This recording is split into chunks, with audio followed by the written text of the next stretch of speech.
Assalamualaikum warahmatullahi wabarakatuh. Saya Sri Mardilasari dengan NIM 19136102 ingin mempresentasikan materi pengantar ilmu ukur tanah yang terbagi menjadi pengantar ilmu ukur tanah, prinsip pengukuran dan sistem referensi, penghitungan planimetris, pengukuran jarak langsung dan tachymetry, bearing, azimut dan pengukuran sudut, poligon, serta peta situasi. Pertama, pengantar ilmu ukur tanah. Pengukuran tanah atau surveying. Pengukuran didefinisikan sebagai seni menentukan posisi relatif pada, di atas, atau di bawah permukaan bumi berkenaan dengan pengukuran jarak-jarak, sudut-sudut, arah-arah baik vertikal maupun horizontal. Tujuan pengukuran antara lain menghasilkan ukuran-ukuran dan kontur permukaan tanah, misalnya untuk persiapan gambar rencana, plan atau peta, menarik garis batas tanah, mengukur luasan dan volume tanah, dan memilih tempat yang cocok untuk suatu proyek rekayasa. Instrumen survei di masa lalu. Yang pertama, corobates adalah nama yang diberikan pada instrumen sifat datar terbuat dari kayu. Yang kedua, teleskop. Yang ketiga, pipsig sebagai garis bidik yang banyak digunakan pada survei tambang dan survei tanah. Yang keempat, transit, sebenarnya suatu istilah yang untuk teodolit teleskopnya dapat diputar 1800 terhadap sumbu horizontalnya sehingga posisinya menjadi berlawanan. Dan yang kelima, teodolit adalah instrumen yang digunakan untuk mengukur sudut-sudut horizontal dan vertikal. C. Klasifikasi survei. Secara garis besar, survei dibedakan menjadi yang pertama berdasarkan akurasi yang diinginkan terbagi menjadi 1. Survei planimetris, survei yang berasumsi bahwa permukaan bumi mendatar atau tidak melengkung. Kedua, survei geodetis, survei ini memperhitungkan bentuk bumi yang melengkung dan melakukan pengukuran jarak-jarak dan sudut-sudut ketelitian tinggi. Yang kedua, berdasarkan metode penentuan posisi, terbagi menjadi metode terrestris, dilakukan berdasarkan pengukuran dan pengamatan yang semuanya dilakukan di permukaan bumi. Metode ekstraterrestris dilakukan berdasarkan pengukuran dan pengamatan dilakukan ke objek atau benda angkasa baik yang alamiah seperti bulan, bintang, kuasar, maupun yang buatan satelit. Yang ketiga, berdasarkan instrumen yang digunakan. Dibedakan menjadi A. Survei Chan, yaitu survei ini dilakukan pada luasan yang sempit terbuka dan pekerjaan lapangannya hanya dilakukan dengan pengukuran linear, jarak-jarak dengan alat meteran. B. Survei Traverse. Istilah traverse digunakan untuk pengukuran yang melibatkan pengukuran jarak-jarak dengan meteran atau chain, arah-arah dan sudut-sudut dengan kompas atau teodolit. C. Survei tachymetry. Istilah ini digunakan untuk survei-survei yang menggunakan metode pengukuran jarak-jarak horizontal dan vertikal dengan pengamatan rambu melalui teodolit berteleskop khusus yang dilengkapi benang-benang, stadia, dan lensa analitis. D. Survei penyipat datar atau leveling. Istilah ini digunakan untuk survei pengukuran ketinggian vertikal relatif titik-titik dengan suatu spidat datar, waterpath, dan rambu. E. Plane tabling. Istilah ini digunakan untuk pengukuran grafis yang dilakukan secara serentak antara pekerjaan lapangan dan plotting. F. Yaitu survei triangulasi. Yang keempat, berdasarkan tujuan survei, dibedakan menjadi survei rekayasa, survei pertahanan, survei geologi, survei geografi, survei tambang, survei arkeologi, dan survei road. Sedangkan yang kelima, yaitu berdasarkan pada tempat pengukuran, dibedakan menjadi survei tanah, survei hidrologi, survei bawah tanah, dan survei udara. D. Kompetensi surveyor. Kompetensi surveyor adalah kemampuan minimal surveyor yang wajib dimilikinya agar dapat bekerja dengan baik dan profesional, meliputi pengetahuan akademik, keterampilan teknis, dan karakternya.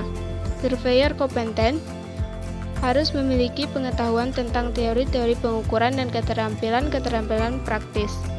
Pada pengukuran planimetris, banyak digunakan geometri, aljabar, dan trigonometri. Hal penting lain yang harus dimiliki oleh seorang surveyor adalah kemampuan bertahan kerja di bawah tekanan alam dan kelelahan fisik. Keselamatan kerja dan alat-alat survei juga merupakan hal yang harus diperhatikan. Kelima yaitu praktik pengukuran dan catatan lapangan.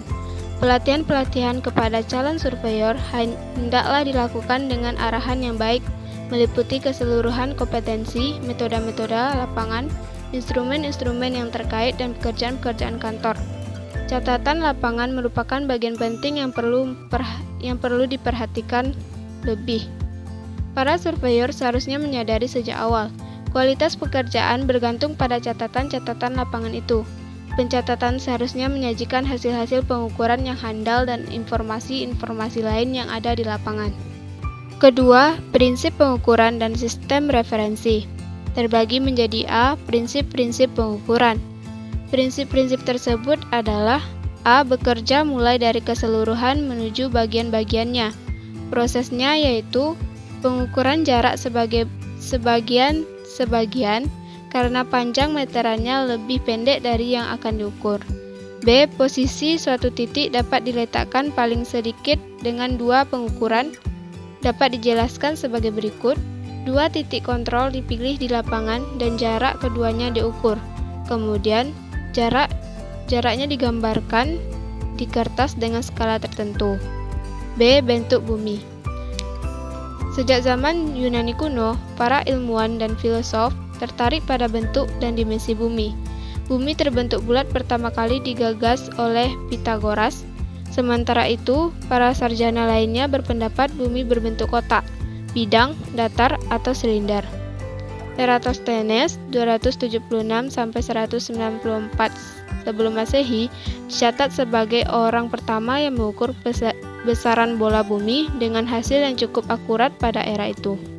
Era selanjutnya, Galileo mendukung pendapat bahwa bumi itu bulat dan Columbus berusaha membuktikannya. Pada abad 17-an dilakukan pengukuran bumi dengan peralatan dan metode yang lebih baik. Hasilnya, bumi berbentuk elipsoid, bukan bulat penuh.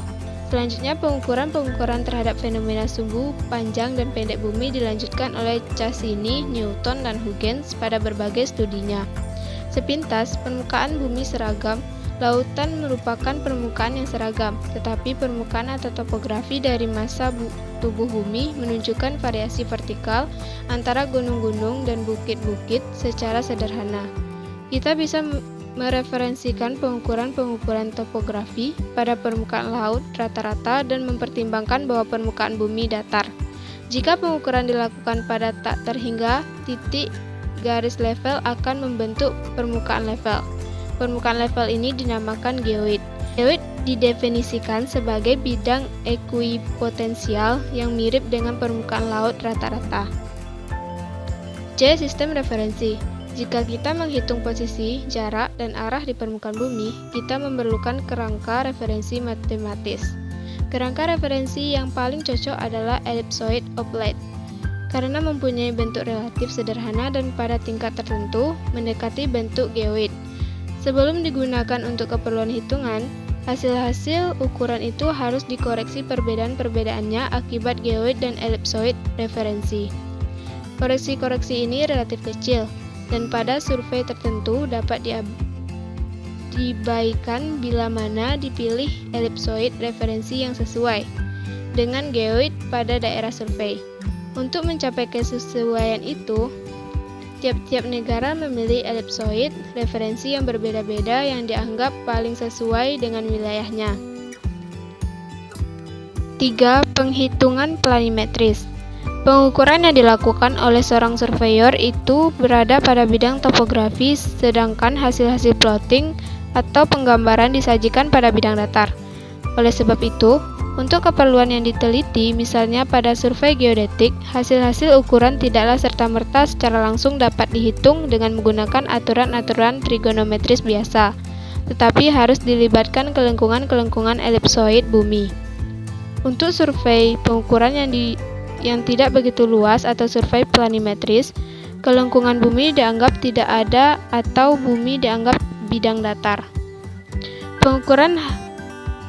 Pengukuran menghasilkan jarak-jarak, baik secara langsung maupun tidak langsung. Jarak langsung diperoleh dengan pengukuran tarikan meteran antar titik dengan titik lainnya. Jarak tidak langsung diperoleh dengan penghitungan hasil-hasil ukuran besaran di lapangan, misalnya pada survei tachymetry. B. Azimut. Azimut antar dua titik adalah besarnya sudut bearing yang dibentuk dari suatu referens meridian atau utara searah jarum jam sampai ke garis penghitungan dua titik itu. Besarnya azimut pada satuan derajat mulai 0 derajat sampai dengan 360 derajat. Arah utara ditunjukkan dengan azimut 0 derajat, arah timur ditunjukkan dengan azimut 90 derajat. Arah selatan ditunjukkan dengan azimut 180 derajat, arah barat ditunjukkan dengan azimut 270 derajat. Arah timur laut ditunjukkan dengan azimut 45 derajat, arah tenggara ditunjukkan dengan azimut 135 derajat. Arah barat daya ditunjukkan dengan azimut 215 derajat dan arah barat laut ditunjukkan dengan azimut 215 derajat. Azimut yang berputar berlawanan arah jarum jam bukanlah disebut dengan azimut. C. Sudut. Sudut horizontal dapat dihitung dengan dua cara, dari selisih dua bacaan horizontal dan selisih dua azimut. Bacaan horizontal biasanya didapatkan dari pengukuran teodolit. Pada teodolit tertentu, misalnya TO, bacaan horizontal sekaligus sebagai azimut magnetis. Selain itu, azimut bisa didapatkan dari pengukuran dengan kompas atau dari hasil perhitungan dua titik yang telah diketahui koordinat yang telah dibahas di atas. Sudut. Untuk satuan sudut dapat kita lihat pada tabel berikut ini. 4. Pengukuran jarak langsung dan tachymetry. A. Pengertian. Jarak antara dua buah titik di muka bumi pada bidang datar disebut jarak datar. Pada bidang miring disebut jarak miring, sedangkan pada bidang tegak disebut jarak tegak atau tinggi. B. Pengukuran jarak langsung. Jarak langsung yaitu jarak yang didapat langsung tanpa melalui perhitungan. Alat-alat utama yang digunakan antara lain yaitu pita ukur, alat ukur jarak yang material utamanya terbuat dari fiber plastik atau campuran daripadanya. Yang kedua, pegas ukur. Material utamanya terbuat dari plat baja. Yang ketiga, rantai ukur terbuat dari rantai baja. Sedangkan alat-alat bantu pengukuran jarak langsung antara lain yaitu 1. Jalon atau anjir adalah tongkat dari pipa besi dan ujung runcing seperti lembing panjang antara 1,5 meter sampai 3 meter. Diameter pipa antara 1,5 cm sampai 3 cm dicat merah dan putih berselang-seling. 2. Pen ukur adalah alat untuk memberi tanda titik sementara di lapangan. Yang ketiga, unting-unting, yaitu alat untuk membantu memproyeksikan suatu titik tersebut. Suatu titik terbuat dari besi atau dari kuningan. 4. Waterpass, tangan, alat untuk mendatarkan pita ukur. Yang kelima, prisma dan kaca sudut, alat bantu untuk menentukan sudut 90 derajat atau siku-siku. C. Pengukuran jarak langsung pada lapangan datar, yaitu yang pertama pelurusan. Menentukan titik-titik antara sehingga terletak pada suatu garis lurus, terletak pada suatu bidang vertikal. A. Tancapkan calon di titik A dan di titik B. B. Orang satu berdiri di belakang calon di A dan orang dua dengan membawa calon di sekitarnya titik A. Dengan pertunjuk orang satu, orang dua bergeser ke kanan atau ke kiri sampai dicapai orang dua di A. Bahwa calon di A dan calon di B tampak jadi satu atau berhimpit, kemudian calon di A diganti dengan pen ukur. Demikian pada dilakukan titik-titik B, C, dan seterusnya. 2. Pengukuran jarak. 1. Bentangkan pita ukur dari A ke A, skala 0 meter, diimpitkan pada titik A, dan pada saat skala pita ukur tepat di titik A, baca dan catat misalnya terbaca D1 meter. Yang kedua, lakukan hal yang sama antara A ke B. Misal, terbaca D 2 meter. Demikian seterusnya sampai ke bentangan antara C ke B. 3. Jarak AB adalah penjumlahan dari jarak-jarak tadi, seperti AB sama dengan D1 ditambah D2 ditambah D3 ditambah D4. 4. Pengukuran jarak dilakukan 2 kali. Dari A dan B disebut pengukuran persegi dan pengukuran pulang dari B ke A. 5. Jarak AB adalah jarak rata pengukuran persegi dan pengukuran pulang. D. Pengukuran jarak langsung pada lapangan miring. Terbagi menjadi yang pertama pelaksanaan pelunasan. Pelaksanaan pelunasan pada dasarnya sama saja dengan pelunasan pada lapangan datar, misal diukur jarak A pada lapangan miring. Pelaksanaan pengukuran. 1. Bentangkan pita ukur secara mendatar dari A ke atas titik A dengan perantaraan nivoo. Gantungkan unting-unting di atas titik A. Unting-unting yang menyinggung pita ukur misalnya terbaca dim. Yang kedua, pekerjaan tersebut dilakukan oleh penggal-penggal jarak AB, BC, dan CB. Yang ketiga, pengukuran jarak dilakukan dari A dan B dan dari B ke A. Dan hasil akhir adalah harga rata. E. Pengukuran jarak yang terhalang. Yang pertama, bila titik A dan B terhalang kolam.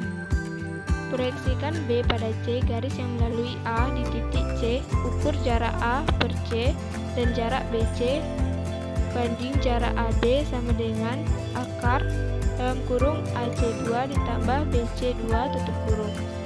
2. Bila titik A dan B tepat di tepi bangunan. Pelaksanaan pelurusan AB. Yang pertama, buat garis L1 lewat titik A. Tentukan titik 1, lubangkan 1B sebagai garis M1. Yang kedua, pada garis M1 tentukan titik 2 dan hubungkan A2 sehingga terbentuk garis 12. Yang ketiga, tentukan titik 3 pada 12, hubungkan 3B sehingga terbentuk garis M2. 4. Pekerjaan tersebut dilanjutkan sampai didapatkan titik 54B 1 garis dan titik 45A 1 garis, berarti titik A54B 1 garis lurus. Selanjutnya, pengukuran jarak AB. F. Sumber-sumber kesalahan dan kesalahan pada pengukuran jarak. Yang pertama, panjang pita ukur tidak standar. Yang kedua, suhu yang tidak baku. Yang ketiga, tarikan yang tidak tetap. Yang keempat, pelurusan yang tidak baik. Yang kelima, pita tidak mendatar. Yang keenam, pemasangan unting-unting tidak tepat. Yang ketujuh, salah menandai. Yang kedelapan, salah baca. Yang kesembilan, lenturan pita ukur. G. Tachymetry. Pengukuran tachymetry menghasilkan posisi detail X, Y, dan Z secara optis. Data yang diperoleh dari pengukuran adalah bacaan benang rambu, bacaan vertikal, bacaan horizontal, dan ketinggian alat. Formulanya sebagai berikut. Yang kelima yaitu bearing, azimut, dan pengukuran sudut. Bearing dan azimut. Bearing adalah sudut horizontal antara meridian referensi dan garis survei yang diukur searah atau berlawanan arah jarum jam. Bearing suatu garis ada yang didapatkan sebagai bearing lingkaran penuh azimut, bearing quadrantis atau reduced bearing, dan bearing grid dalam survei geodesi. Menurut Wongso Citro 1980, dinyatakan bahwa sudut jurusan adalah sudut yang terbentuk dimulai dari arah utara, berputar searah jarum jam, dan diakhiri pada jurusan yang bersangkutan pada salib sumbu kartesian. Pengertian ini mirip dengan azimut grid. Azimut survei adalah origin untuk bearing tertentu, dan azimut satu garis adalah bearing sebenarnya dari garis itu. Azimut atau garis datum nol bagi bearing sering juga disebut north, yang macamnya antara lain yang pertama utara, sebenarnya didasarkan pada pengamatan astronomi. Yang kedua, utara magnetis, dari pengamatan kompas, berbeda beberapa derajat dengan utara sebelumnya. Yang ketiga, utara grid,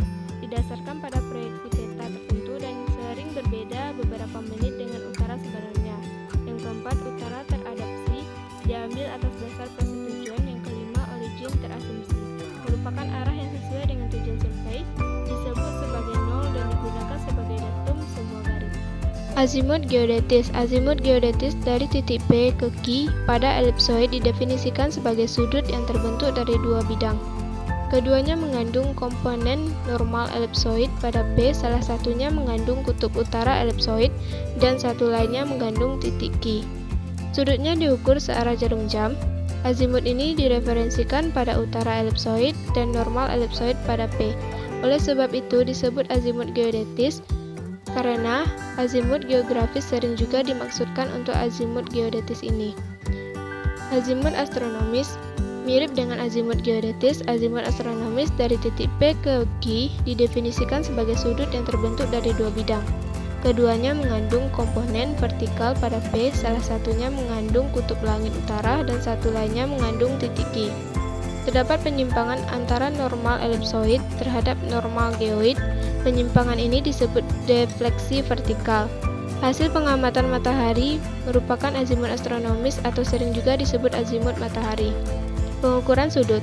Teodolit adalah instrumen yang digunakan untuk membaca arah pada satu bidang horizontal dan kemiringan pada satu bidang vertikal. Teodolit lama dalam mengamati sudut dihitung dari dua titik pada skala. Kesalahan-kesalahan penghitungan tidaklah terkait dengan besarnya sudut. Teodolit elektronik membaca sudut secara bertahap. Karena itu, diukur sudut putaran antara titik-titik. Secara teoritis, kesalahan-kesalahan dalam penghitungan sudut bergantung pada besarnya sudut. Selanjutnya, sudut kanan dan sudut defleksik. Sudut dibentuk oleh dua garis bidik yang saling berpotongan, garis AO dan BO berpotongan di titik O. Jika diketahui bacaan horizontal HZ ke A dan ke B, AOB dan BOA dihitung secara berikut. Selain sudut kanan, dikenal juga sudut defleksi, yaitu sudut searah atau berlawanan jarum jam, yang terbentuk antara perpanjangan garis belakang sebelumnya dengan garis yang bersangkutan. Sudut ini harus diidentifikasi arah putarannya, disebut kanan jika searah jarum jam dan disebut kiri jika berlawanan arah jarum jam. Metode pengukuran sudut horizontal. Pengukuran sudut horizontal antara dua buah target merupakan pengukuran paling sederhana dalam travers. Karena hanya ada dua target, pengukuran relatif singkat, dengan demikian kesalahan residual akibat kevertikalan sumbu dan naik turunnya statif secara praktis terhindarkan. Sudut vertikal. Sudut vertikal adalah semua sudut yang terbentuk dari perpotongan dua bidang vertikal. Dalam ukur tanah, salah satu bidang vertikal yang digunakan adalah bidang horizontal, dan sudut vertikal suatu titik adalah sudut yang terbentuk antara bidang vertikal pada garis yang melalui titik tersebut dan bidang horizontal. Kesalahan kolimasi. Kesalahan kolimasi dibedakan menjadi kesalahan kolimasi horizontal dan kesalahan indeks atau kesalahan kolimasi vertikal. Kesalahan kolimasi horizontal, setiap penyimpangan dari sudut kanan dinamakan kesalahan kolimasi horizontal. Cara untuk menghitung kesalahan kolimasi horizontal sebagai berikut. Yang kedua yaitu kesalahan indeks kesalahan kolimasi vertikal, yaitu kesalahan indeks kolimasi vertikal dapat hitung dengan rumus sebagai berikut. Yang keenam yaitu poligon. Pengertian poligon. Poligon adalah segi banyak yang sering digunakan dalam pengadaan kerangka dasar pemetaan karena sifatnya yang fleksibel dan kesederhanaan dalam penghitungannya. Hitungan poligon. Poligon dapat dihitung dengan metode Bowditch, transit, grafis, dan kuadrat terkecil. Konsistensi jarak dan sudut. Konsistensi ketelitian jarak terhadap ketelitian sudut dapat dilihat pada tabel berikut. 7 yaitu peta situasi.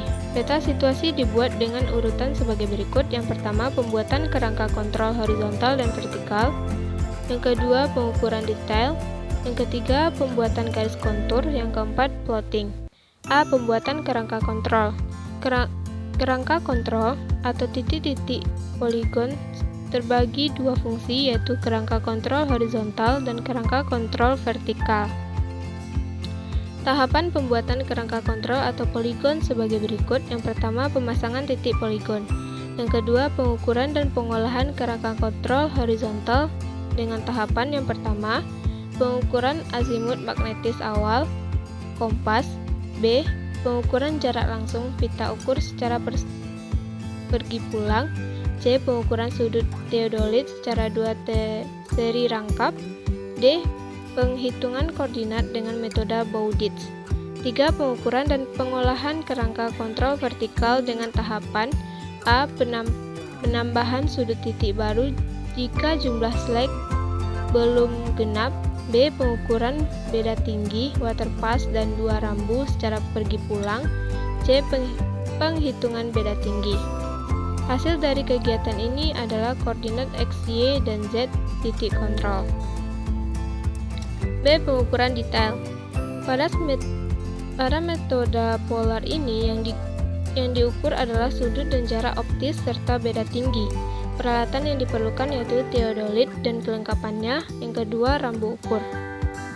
Pengukuran detail selalu didahului dengan pembidikan pada salah satu titik poligon dengan setting 0 derajat, 0 menit, dan 0 detik.